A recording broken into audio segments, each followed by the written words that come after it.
In last session you have read about Armando and Sam. Sam को summer vacation पे जहाँ ये island पे जाते थे वहाँ उनके वेटर ने उन्हें बताया कि सैम उस वेटर के कज़िन के साथ जा सकता है सी में और बहुत ही क्लोजली वो डॉल्फिन्स को देख सकता है, उनके साथ स्विम कर सकता है. सैम वॉज अ बॉय और Sam was very interested to go with Armando. तो सैम और अरमांडो बोट से निकल जाते हैं to meet the dolphin. Sam और अरमांडो क्या करते हैं, अरमांडो एक विसल साउंड करते हैं. विसल मतलब सीक्रेट टाइप की विसल रहती है और जिसको विसलिंग करते ही वहाँ पर डॉल्फिन्स गैदर्ड हो जाती हैं और सैम डॉल्फिन्स के साथ स्विमिंग करता है और वापस आ जाता है बोट पे. और then he requested to Armando कि प्लीज़ मुझे विसलिंग करना सिखा दो, मैं किसी और को नहीं बताऊंगा कि विसलिंग कैसे की जाती है, सीक्रेट कॉल कैसे करते हैं, सीक्रेटली डॉल्फिन्स को कैसे बुलाते हैं. तो by now the wind was stronger, the sea was choppy and the little boat was swaying in the water. So Armando thought for a moment. Then he sat on the deck and showed Sam the exact position of thumbs. Armando थोड़ी देर के लिए सोचते हैं, फिर उसके बाद वो सोचते हैं कि चलो ठीक है, बच्चा है, ऐसे बॉय सिखा देते हैं उसे. ठीक है, तो उन्होंने एग्जैक्ट पोजीशन दिखाई कि एग्जैक्टली कैसे थंब को क्लोज़र करना है, कैसे उनके बीच में कितनी एयर ब्लो करना है, मतलब फोर्सली, लाइटली, थिनली एयर कैसे करना है, exact pressure Sam should blow through them with the lips. और इसके बाद उन्होंने सैम को विस्लिंग करना सिखा दिया.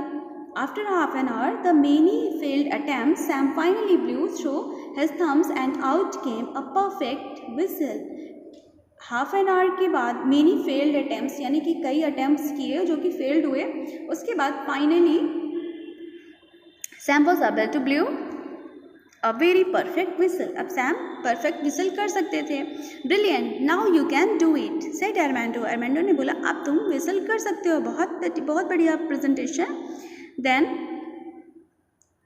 by now the wind was stronger, the sea was choppy and the little boat was swaying in the water.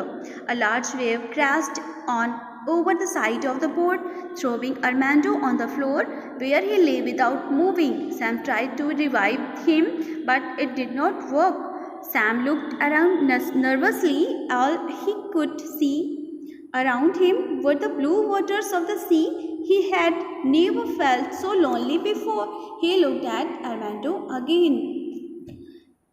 Sam secret call करना सीख चुके थे, डॉल्फिन्स को कैसे बुलाते हैं.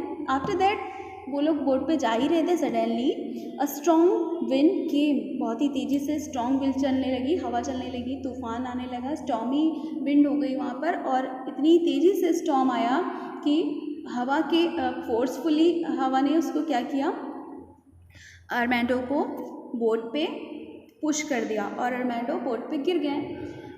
For the pressure of air Armando fall down on the boat और उसके बाद उनके सर पे चोट लग जाती है और अरमांडो मूव करना बंद कर देते हैं. सैम उन्हें कई बार ट्राई करते हैं bring him back to conscious, but वो कॉन्शियस नहीं हो पाते, अनकॉन्शियस ही रहते हैं, बेहोश रहते हैं.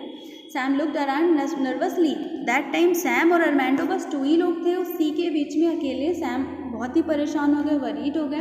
उन्होंने बार बार अरमांडो को जगाने की कोशिश की, but he was failed. All he could see around him were the blue waters of the C.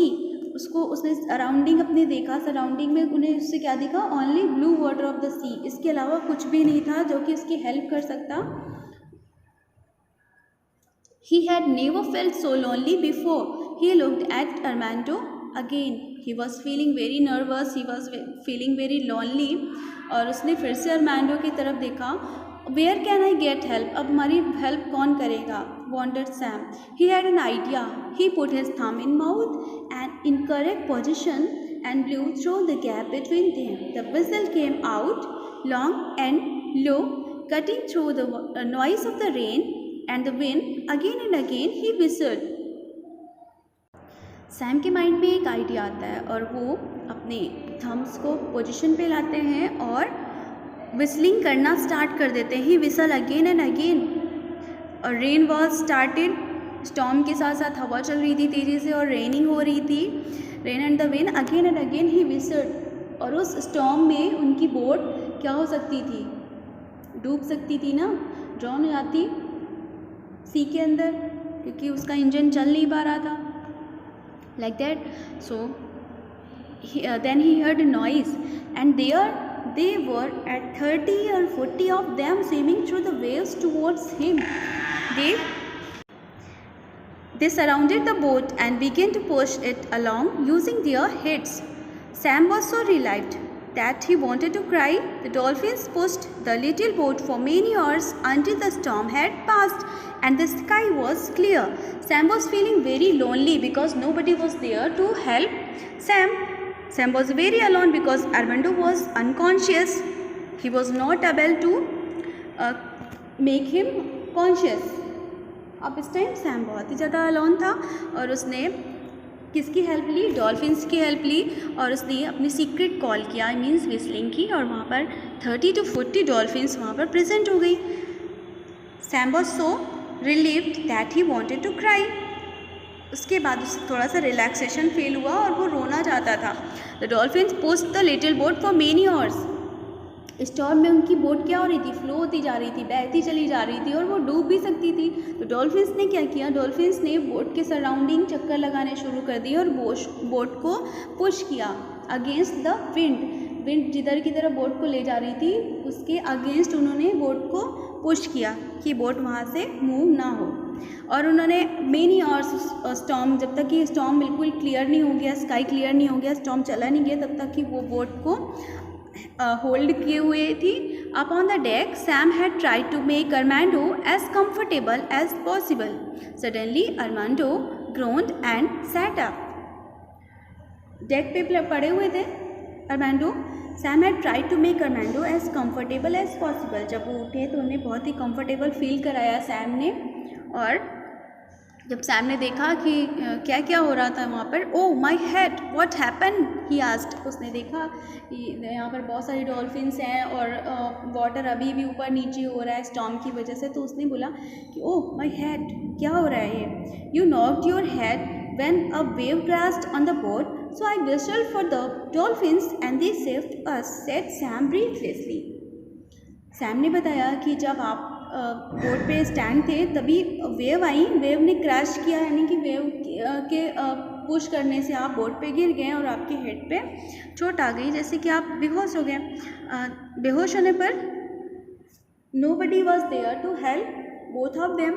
So किसने हेल्प की, डॉल्फिन्स ने हेल्प की। Incredible, Armando said, in all my years I never see anything like this, it's a good thing I teach you the whistle. Armando ने बोला कि मैंने अपनी पूरी लाइफ में ऐसे सीन नहीं देखा और मैंने कितने अच्छे टाइम पर तुम्हें विस्लिंग करना सिखा दिया था, अदरवाइज़ आज हम दोनों ही यहाँ पर अलाइव नहीं होते। Armando lean down to the dolphins. Armando अपनी बोट पे लीन हो जाते हैं, मीन्स बेंड होते हैं, और thank you my friends, I fix engine well now, you can rest. उसके बाद वो उनको थैंक्स करते हैं और अपना इंजन फिक्स कर देते हैं, बोलते हैं कि आप रेस्ट कर सकते हो dolphins.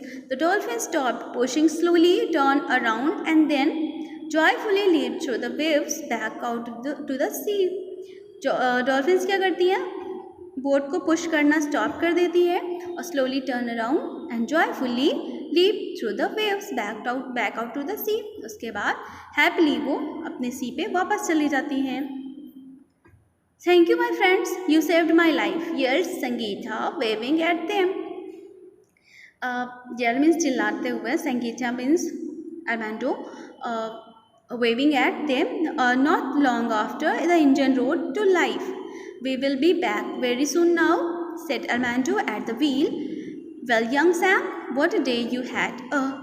But Sam was not listening. He was watching the last of the dolphins flying like a bird through the golden water, its majestic fin glinting in the rays of setting sun.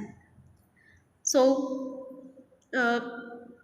Armando Sam से बोलते हैं कि you saved my life, you are my best friend. और अभी हम जल्दी अपने घर की तरफ, मीन्स अपने डेस्टिनेशन की तरफ होंगे, बट सैम उस पर अटेंशन नहीं कर रहा था, उनकी बातों पे। सैम क्या देख रहा था? Watching the last of the dolphin. Dolphins चली जा रही थी लीप करते हुए, रन करते हुए, वाटर पे स्विम करते हुए। तो वो जब तक लास्ट डॉल्फिन चली नहीं गई तब तक वो वहीं पर देखते रहे। ग्लिंटिंग मीन्स देखते हुए, वेरी स्पार्कलिंग, चमकता हुआ थी, रेज ऑफ सेटिंग सन।